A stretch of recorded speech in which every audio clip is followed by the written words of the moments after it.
موضوع الدرس في فضل سيدنا علی رضی اللہ تعالی عنہ في الوعظ والارشاد. الحمد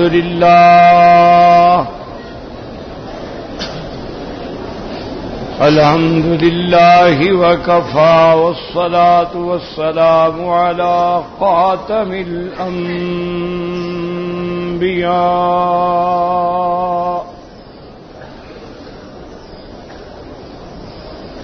محمد المصطفى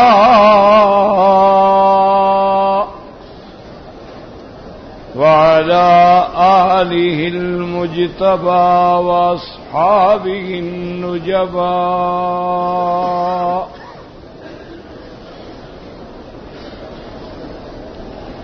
اللهم صل على سيدنا محمد النبي الأمي الهاشمي وعلى آله وأصحابه نجوم الهدى.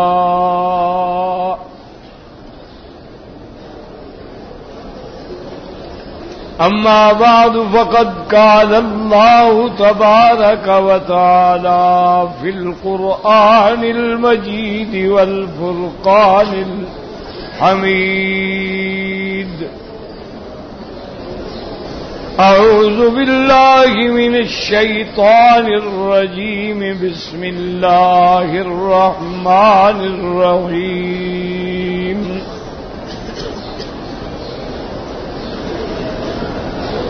إنما يريد الله ليذهب عنكم الرجس أهل البيت ويطهركم تطهيرا.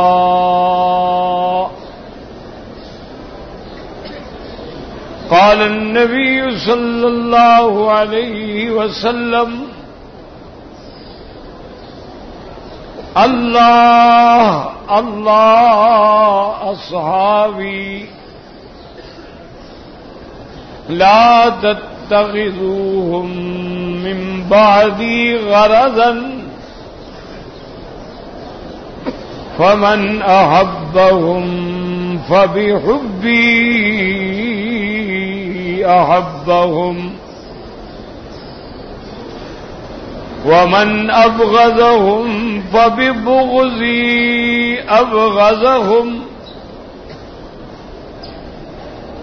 ومن آذاهم فقد آذاني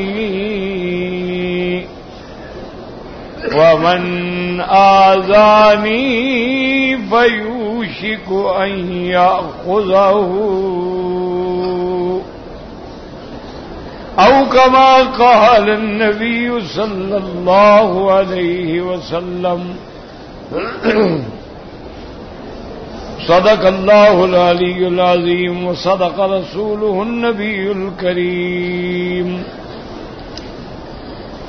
سبحانك لا علم لنا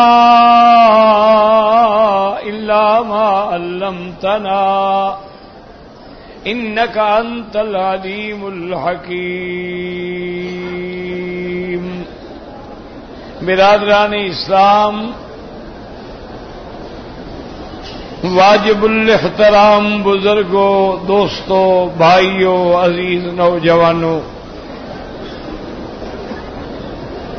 اللہ تبارک و تعالی کے کلام مقدس میں سے ایک آیت مبارکہ اور آقا انعامدار خاتم الانبیاء حبیب کبریا سیدنا محمد مصطفیٰ صلی اللہ علیہ وعلا آلہ واصحابہ وسلم تسلیما کثیرا کثیرا کہ فرامین مبارکہ میں سے ایک حدیث تلاوت کی ہے.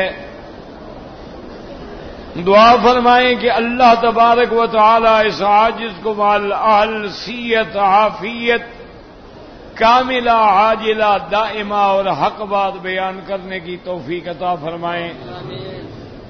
آپ کو سننے سمجھنے کی اور ہم سب کو حق پر چلنے کی توفیق عطا فرمائیں. پروردگار عالم اپنی رحمت سے تمام آنے والوں کی حاضری، حج، عبادت، زیارت منظور و مقبول فرمائیں. میں نے اپنے چند دنوں کے معروضات میں خلفاء راشدین المہدیین رضوان اللہ علیہم اجمعین کے بارے میں معروضات پیش کیے.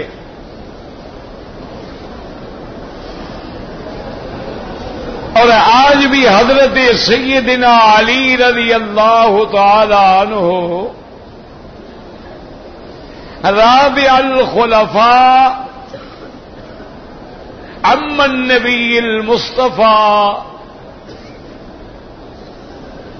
ابو الحسن والحسین زوجۃ سید فاطمۃ الزہراء رضی اللہ تعالی عنہا کے بارے میں کچھ باتیں عرض کرنی ہیں. سیدنا علی ابن ابی طالب ہیں، یعنی حضور صلی اللہ علیہ وسلم کے حقیقی چچا کے بیٹے ہیں. اور ابی طالب آپ کے وہ چچا ہیں جو محسن محمد مصطفیٰ ہیں، جو معاون محمد مصطفیٰ ہیں، جنہوں نے ساری زندگی باوجود کفر پہ اللہ کے نبی کے لیے ہر قربانی دی اور ہر تکلیف برداشت کی. سیدنا علی رضی اللہ تعالی عنہ ابی طالب کے گھر میں پیدا ہوئے، لیکن شان یہ ہے کہ آپ کی تربیت جو ہے وہ حضرت محمد مصطفیٰ نے فرمائی ہے. چونکہ سیدنا محمد مصطفیٰ اپنے دادا عبد المطلب کی وفات کے بعد، کیونکہ آپ کے والد تو آپ کی پیدائش سے بھی پہلے فوت ہو گئے، آپ کی والدہ جو ہیں بی بی آمنہ، وہ آپ کی 7 سال کی عمر ہے، فوت ہو گئی. اس کے بعد جو کفالت ہے وہ عبد المطلب کی ہے. اس زمانے میں عبد المطلب جو ہے وہ مکے کے سردار تھے، تمام قریش ان کے تابع تھے، اور تمام قریش کی سرداری اور سربراہی جو ہے وہ عبد المطلب کے پاس تھی. عبد المطلب کی وفات کے بعد حضور صلی اللہ علیہ وسلم کی کفالت جو ہے وہ ابی طالب نے کی. اللہ کی شان ہے کہ حضور کے اعلان نبوت سے پہلے تو کوئی جھگڑا بھی نہیں تھا. تمام مکے والے حضور پہ جان چھڑکتے تھے، آپ کو صادق کہتے تھے، امین کہتے تھے، اور حضور صلی اللہ علیہ وسلم سے ملنے کو فخر سمجھتے تھے. اسی لیے حجر اسود کا جب جھگڑا ہوا، جب قریش کے سردار آپس میں ٹکرا گئے، تو فیصلہ کرنے والے حضرت محمد مصطفیٰ تھے صلی اللہ علیہ وعلی آلہ وسلم. اسی طرح روایات میں موجود ہے کتابوں میں کہ ابی طالب کی محبت کا یہ عالم تھا کہ جب تک محمد مصطفیٰ صلی اللہ علیہ وسلم دسترخوان پہ تشریف نہیں لے آتے تھے، ابی طالب کھانا شروع نہیں کرتے تھے. اور محبت کا یہ عالم تھا کہ حضور کو اپنے ساتھ ایک بستر پہ لٹاتے تھے. اور ابی طالب کہتی ہے میں حیران ہوتا تھا کہ جس دن میرے مدنی میرے بستر پہ لیٹ جاتے تھے میرا بستر خوشبو سے مہکتا رہتا تھا، اور میں حیران ہوتا تھا اب یہ خوشبو کہاں سے آ گئی؟ چونکہ ابھی طالب کو پتہ نہیں تھا یہ آمنہ کا لال ہے، یہ محبوب دو عالم ہے، یہ رحمت للعالمین ہے۔ اللہ نے جس کے چہرے میں جس کے پسینے میں بھی خوشبو رکھی ہے، یہ تو ابھی طالب کی بات ہے۔ صحیح احادیث میں موجود ہے کہ میرے آقا رحمت دو عالم سیدنا محمد مصطفیٰ آپ لیٹے ہوئے تھے، اور لیٹے ہوئے پرچھے پہ لیٹے ہوئے تھے، گرمیوں کا زمانہ تھا، حضور صلی اللہ علیہ وسلم کے بدن مبارک پہ پسینہ تھا، بی بی ام سلیم کپاس لے کر سرکار دو عالم کے بدن مبارک پہ رکھتی اور آسانی سے اٹھا لیتی کہ حضور کی نیند میں بھی خلل نہ آئے، اور جتنا اس میں پسینہ آ جاتا تھا اس کو ایک شیشی میں نچوڑ کے جمع کر لیتی۔ فاستيقظ رسول اللہ صلی اللہ علیہ وسلم، حضور بیدار ہوئے، آپ نے فرمایا ماذا تفعلین، یہ کیا کر رہی ہو؟ اس نے کہا یا رسول اللہ صلی اللہ علیہ وسلم، آپ جانتے ہیں کہ ہم غریب لوگ ہیں، ہم عطر خرید نہیں کر سکتے، میں آپ کا پسینہ جمع کر کے رکھ لیتی ہوں، اور جمعہ کے دن یا کسی تقریب میں اپنے گھر والوں کو اپنے بچوں کو یہ پسینہ لگا دیتی ہوں۔ اور اس نے کہا واللہ یا محمد، میرے بچے جس جگہ سے گزرتے ہیں وہ کہتے ہیں خدا کے لیے بتاؤ یہ عطر کہاں سے خریدا ہے؟ وہ خوشبو ایک ان کو کیا پتا تھا یہ خوشبو نبوت ہے، یہ وہ خوشبو ہے جو بدن نبی سے نکلتی ہے۔ اس لیے بعض صحابہ فرماتے ہیں رحمت دو عالم جس گلی سے گزر جاتے تھے وہ گلیاں گواہی دیتی تھیں، وہ دیواریں گواہی دیتی تھیں، وہ علاقہ معطر ہو جاتا تھا خوشبو سے، اور ہم اندازہ کر لیتے تھے کہ حضور محمد مصطفیٰ گزرے ہیں صلی اللہ علیہ وعلا آلہ واصحابہ وسلم۔ اور کیوں نہ ہوتا کہ جس کی اللہ نے باطنی خوشبو کو، جس کی اللہ تبارک و تعالی نے ظاہری خوشبو کو، جس کی اللہ تبارک و تعالی نے نبوت کی خوشبو کو پورے عالم میں پہنچایا ہے، تو ابی طالب کی آپ کی فالت میں ہے، اور اسی زمانے میں اللہ کی وحی اتری ہے، اسی زمانے میں اللہ کے نبی نے دعوت توحید دی ہے۔ آپ درود شریف پڑھیں، اور جو بھائی میرے جہاں کھڑے ہو مہربانی کر کے بیٹھ جاؤ، نہ اپنے آپ کو تنگ کیا کرو نہ مجھے، جہاں کھڑے ہو بیٹھ جاؤ آرام سے، اللہ کا حرم ہے، اب تو جگہ کھلی ہے، کھڑے ہونے کی کیا آواز نہیں آتی، دعا کرو اللہ اسباب پیدا کر دے کہ آواز کے لیے اسپیکر کا مزید اچھا انتظام ہو جائے۔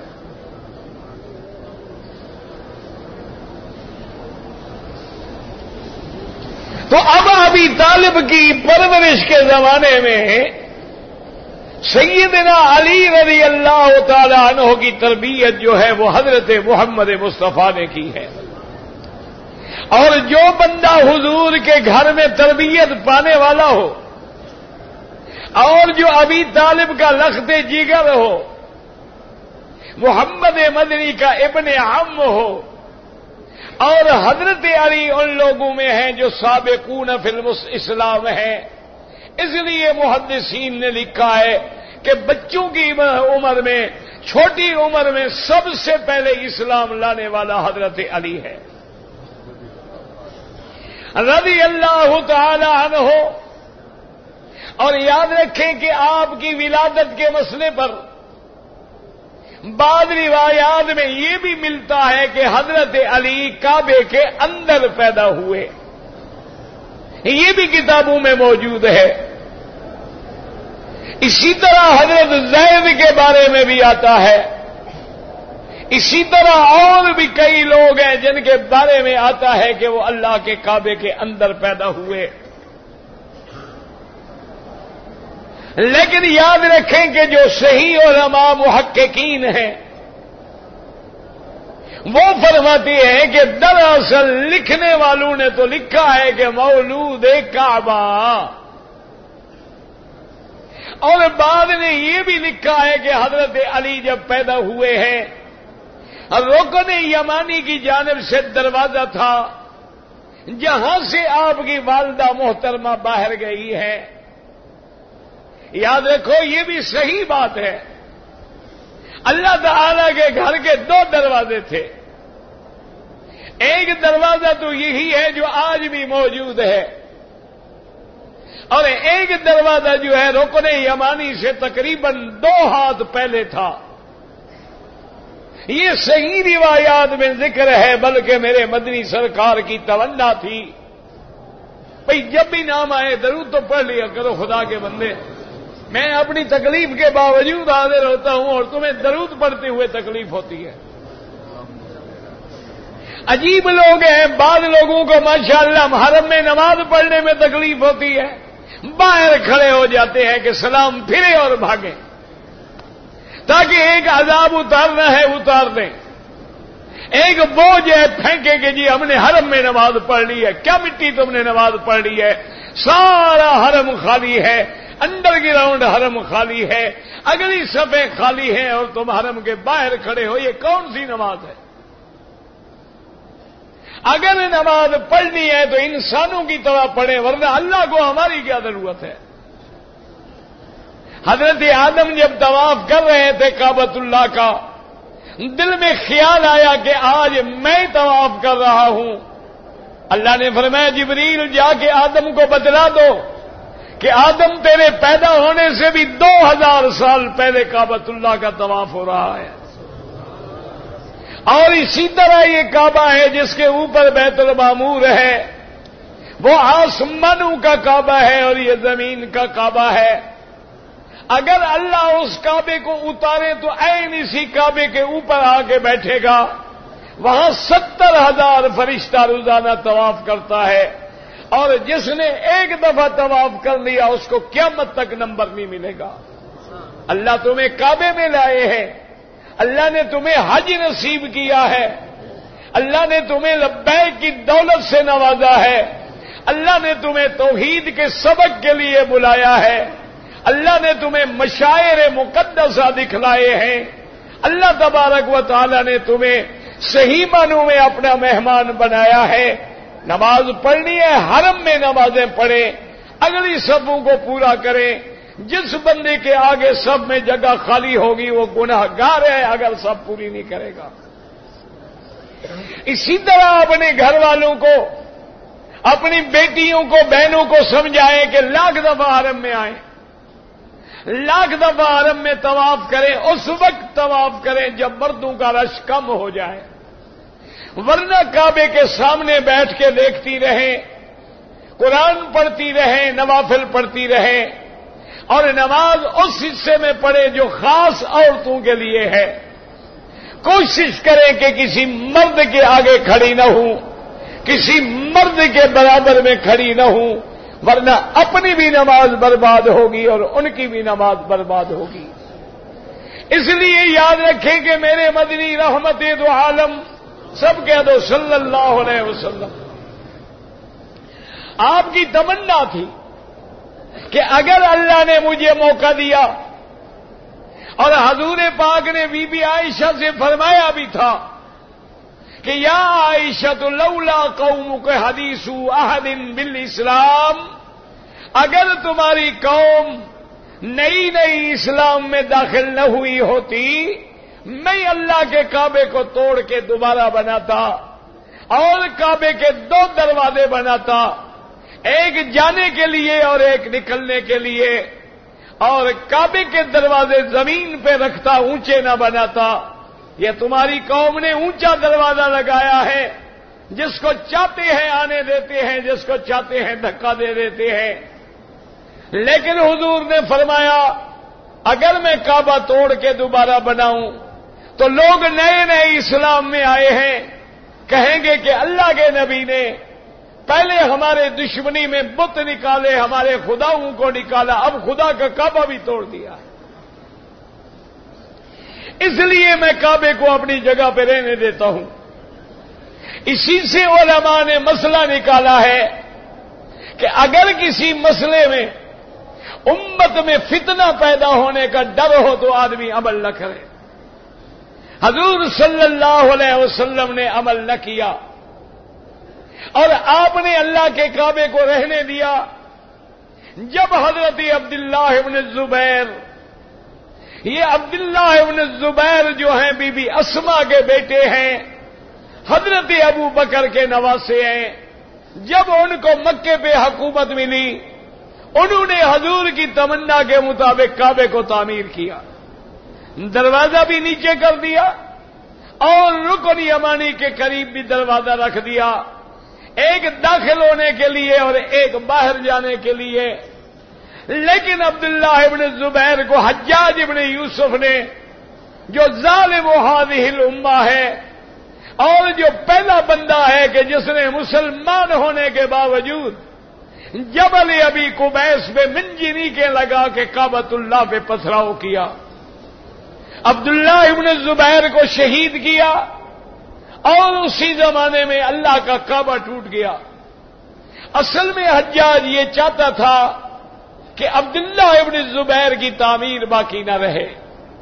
عبداللہ ابن الزبیر شہید ہو گئے، اسی حرم کے دروازے پر ان کو پھانسی پہ لٹکا دیا گیا، ان کے سر مبارک کو لٹکایا گیا۔ مسلمانوں، اللہ کے راستے میں مجاہد ہمیشہ آزمائش میں ہوتے ہیں، ایمان والے ہمیشہ آزمائش میں ہوتے ہیں، جہاد والے ہمیشہ آزمائش پہ ہوتے ہیں، اللہ کے دین کی سر بلندی والے ہمیشہ آزمائش پہ ہوتے ہیں۔ یہ تو تیرے میرے جیسے کمزور لوگ ہیں جو حلوے کھاتے ہیں اور مزے اڑاتے ہیں، ورنہ تاریخ اٹھا کے دیکھ لیں، انبیاء کی تاریخ پہ نظر ڈالیں، صحابہ کی تاریخ پہ نظر ڈالیں، تابعین کی تاریخ پہ نظر ڈالیں، ائمہ کی تاریخ پہ نظر ڈالیں، امام احمد ابن حنبل رحمۃ اللہ علیہ پہ کوڑے برسائے گئے، امام احمد ابن حنبل رحمۃ اللہ علیہ کو قید خانوں میں ڈالا گیا، امام ابو حنیفہ رحمۃ اللہ علیہ کو قید خانے میں ڈالا گیا، شیخ الاسلام ابن تیمیہ رحمۃ اللہ علیہ کو قید خانے میں ڈالا گیا۔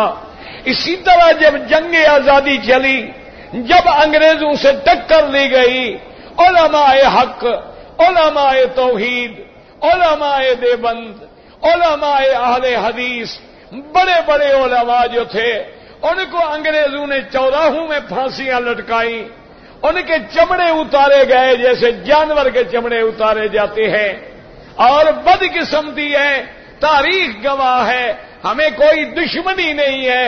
اس وقت بھی یہ میرے حلوہ کھانے والے حضرات جو تھے یہ انگریز کے آگے خوشنودی کے لیے سپاس نامے پڑھ رہے تھے۔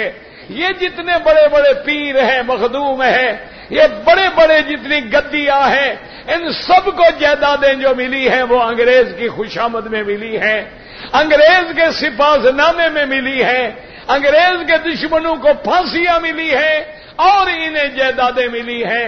آج تاریخ اٹھا کے دیکھ لیں، انہوں نے خط لکھا تھا کہ وائسرائے ہند تمہارا سایہ جو ہے، تمہارا سایہ ایسے ہے جیسے اللہ کا سایہ ہم پہ قائم ہو، اور تمہارے وطن میں، تمہارے دور اقتدار میں عدل و انصاف ہے، ہم بڑے آرام سے اللہ کے دین پر عمل کر رہے ہیں، یہ ساری تمہاری مہربانی ہے۔ وائسرائے ہند کی بیوی کے سامنے بھی یہ بڑے بڑے پیر، یہ بڑے بڑے چوگے پہننے والے، یہ بڑے بڑے پگڑیاں باندھنے والے مولوی جو تھے جا کے ہاتھ باندھ کے کھڑے رہتے تھے، اور علماء حق کہتے تھے تم کافر ہو، تم غاصب ہو، تم لٹیرے ہو، تم تاجر بن کے ہندوستان میں آئے تھے، تم نے ہندوستان پہ ناحق قبضہ کیا ہے، غاصبوں جلدی نکل جاؤ ہمارے ملک سے۔ آخر مسلمانوں کی قربانیاں کام آئیں، آخر شاہ اسماعیل شہید کی قربانیاں کام آئیں، شاہ ولی اللہ کی قربانیاں کام آئیں، آخر شاہ عبد الحق کی قربانیاں قائم آئیں، آخر اللہ والوں نے وہ بالا کوٹ میں جانے دے کر جنگ آزادی کا حق ادا کیا، تب جا کر یہ ملک آزاد ہوئے۔ لیکن آج بدقسمتی ہے، ان کی جانے کے بعد ہم نے آپس میں لڑائیاں شروع کر دی، اپنے دشمن بن گئے اور ایک دوسرے کو قتل کرنے میں لگ گئے۔ انگریزوں نے اتنا نہیں مارا تھا جتنا ہم نے اپنی لڑائیوں میں ایک دوسرے کو مارا ہے۔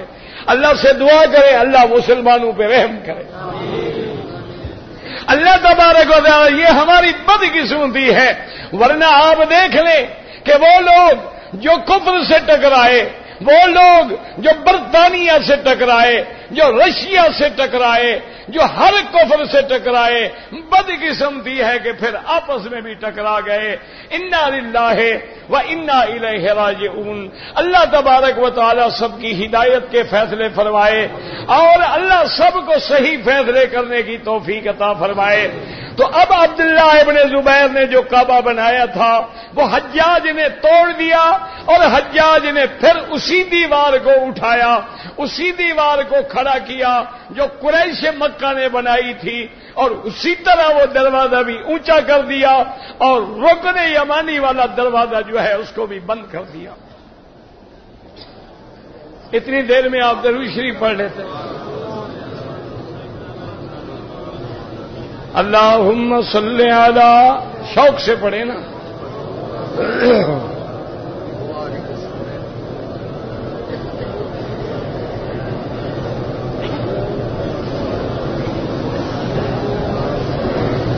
تو اللہ تبارک و تعالیٰ کا کعبہ اسی حال میں آ گیا۔ یاد رکھیں کہ بعض علماء فرماتے ہیں کہ حضرت علی رضی اللہ تعالیٰ عنہ کی کعبے میں پیدائش کا معنی یہ ہے، یہ معنی نہیں ہے کہ خاص کعبے کے اندر پیدا ہوئے ہیں۔ کعبے سے مراد اللہ کا حرم ہے، جیسے اللہ نے اس کا نام کعبہ بھی رکھا ہے، مسجد الحرام بھی رکھا ہے، ام القریٰ بھی رکھا ہے، مکہ بھی رکھا ہے، بکہ بھی رکھا ہے، البلد بھی رکھا ہے، البلد الامین بھی رکھا ہے۔ جیسے اللہ حاجیوں کو حکم دیتی ہے ہادیم بالغ الکعبۃ، اور دوسری جگہ فرماتی ہیں فَلْيَبْلُغِ الْهَدْيُ مَحِلَّهُ، اے حاجیو جب تم میرے گھر کا حج کرنے کے لیے آؤ، تمتع کرنے والوں، قران کرنے والوں، تم حج کی بکری جو ہے وہ کعبے میں آ کے ذبح کرو۔ اب ہر مسلمان جانتا ہے کوئی بندہ بھی کعبے میں بکری ذبح نہیں کرتا، اور نہ کعبہ ذبح کی جگہ ہے، بلکہ مراد کعبے سے کیا ہے؟ اللہ کا حرم ہے، مسجد الحرام ہے۔ ہم ذبح منا میں کرتے ہیں، لیکن اللہ نے حرم کو بھی کعبہ کہا ہے۔ اس لیے علماء فرماتے ہیں حضرت علی کی کعبے کی پیدائش کا معنی ہے کہ اللہ کے نبی صلی اللہ علیہ وسلم نے جیسے مسجد الحرام بھی فرمایا ہے، حضرت علی اپنے گھر میں پیدا ہوئے، اور حضرت علی کا گھر چونکہ حرم میں تھا اس لیے علماء نے لکھ دیا کہ مولود کعبہ ہے، آپ کعبے میں پیدا ہوئے ہیں۔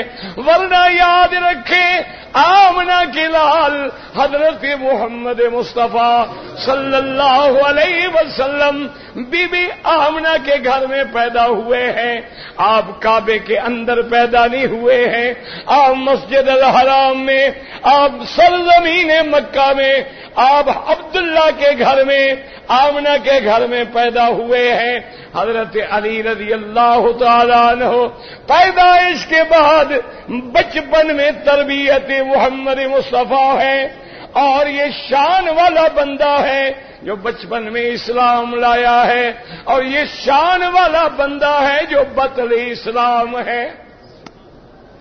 کہ تو رضی اللہ تعالیٰ یہ کتنی بڑی شان ہے کہ ایک دن حضور حضرت بی بی فاطمہ الزہرا کے گھر گئے، سب کہہ دو رضی اللہ عنہا، یہ شان والی بیٹی ہے میرے مدنی محمد مصطفیٰ کی. تمام بیٹیاں شان والی ہیں، لیکن اللہ نے جو بی بی فاطمہ کو شان دیا وہ کسی کو نہیں ملا ہے. یہ وہ بیٹی ہے جب حضور کے گھر میں آتی اللہ کا نبی بی بی فاطمہ کے لیے کھڑے ہو جاتے، استقبال فرماتے. بی بی فاطمہ فرماتی ہیں حضور میرے گھر میں آئے. کہہ دو صلی اللہ علیہ وسلم. آگے پوچھا این علی، بی بی فاطمہ علی کہاں ہے؟ بی بی فاطمہ کہتی ہے میں نے ادب سے عرض کیا کہ یا رسول اللہ آج کسی بات پہ گھر میں بات ہو گئی ہے. حضرت علی ناراض ہو کے گھر سے چلے گئے. حضور تلاش میں نکلے، ڈھونڈتے ڈھونڈتے مسجد میں آئے ہیں. کیا دیکھتی ہیں کہ حضرت علی لیٹے ہوئے ہیں اور سر مٹی پہ رکھا ہوا ہے. سر مبارک کے اندر بھی مٹی ہے، بدن پہ بھی مٹی ہے. کوئی چارپائی نہیں، کوئی بستر نہیں، کوئی چٹائی نہیں. میرے مدنی ہاتھ پھیرتے ہیں، آپ کے بالوں کو سہلاتے ہیں اور پیار سے فرماتی ہیں قم یا ابی تراب. حضرت نبی فرماتی ہیں اے مٹی کے باپ اٹھو. یہ کنیت کس نے دی؟ محمد مصطفیٰ نے. ابی تراب، مٹی کا باپ. یاد رکھو یہ محبت ہوتی ہے کہ بندہ اس طرح خطاب کرے جس حالت میں پائے. جیسے اللہ فرماتے ہیں اپنے نبی کو یا ایھا المزمل قم اللیل الا قلیلا نصفہ او انقص منہ قلیلا. اللہ نے فرمایا کپڑے میں لپٹنے والے، مزمل مانا کپڑے میں لپٹنا. اور دوسری جگہ فرمایا یا ایھا المدثر قم فانذر. مدثر کا معنی بھی کپڑے میں لپٹنے والے. اللہ نے فرمایا میرا مدنی اب کپڑے میں لپٹ کے سونا چھوڑے، اٹھے اور میری توحید کی دعوت کا اعلان کریں. قم فانذر وربک فکبر. یہ پیار کی علامت ہے، اس لیے حضور فرماتے ہیں قم یا ابی تراب. حضرت علی کی کنیت ابی الحسن ہے، آپ کا بڑا بیٹا حضرت حسن ہے. حضرت حسن کے بعد حضرت حسین ہے. کہہ دو رضی اللہ عنہ. 1 سال کا فرق ہے دونوں بھائیوں میں. اچھا خدا کی شان ہے. صحابہ فرماتے ہیں کہ حضرت حسن جو ہے وہ سر سے لے کر سینے تک تصویر تھا محمد مصطفیٰ کی، اور حضرت حسین کا نچلا حصہ جو ہے وہ عین تصویر ہے محمد مصطفیٰ کی. فرماتے ہیں جب دونوں بھائیوں کو کھڑا کر دو تصویر نظر آتی تھی حضرت محمد رسول اللہ کی. کہہ دو صلی اللہ علیہ وسلم. آپ کا پہلا بیٹا حضرت حسن ہے، اس لیے کنیت کیا تھی؟ ابی الحسن.